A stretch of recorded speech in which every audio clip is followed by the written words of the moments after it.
presented by SH Music। बोला बोला लक्ष्मी मैया की।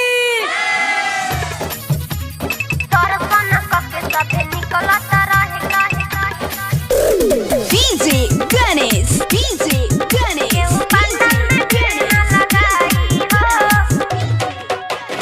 बलरा बाजार नेपाल, बलरा बाजार नेपाल।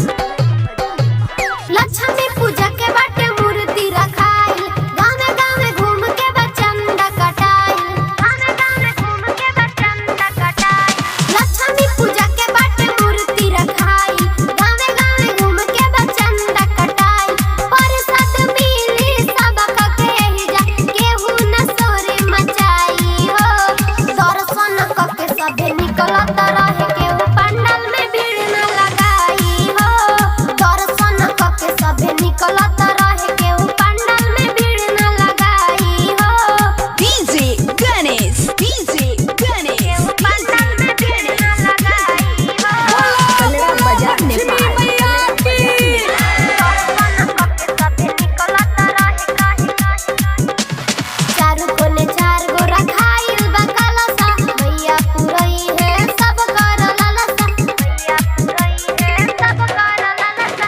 चारू कोने चार गो रखाइल बा कलशा। मैया पुरई है सब कर ललसा, सब कर ललसा।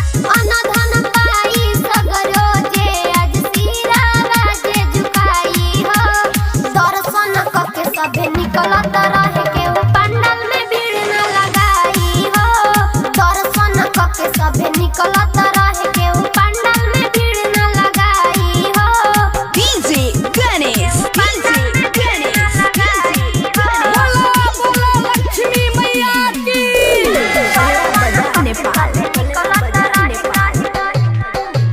डीजे राय देखो ना भीड़ बाटे बाड़ा, बलिराम बाबू बलाइन में खड़ा, बलिराम बाबू बलाइन में खड़ा। डीजे राय देखो ना भीड़ बाटे बाड़ा, बलिराम बाबू बलाइन में खड़ा, लाइन में खड़ा।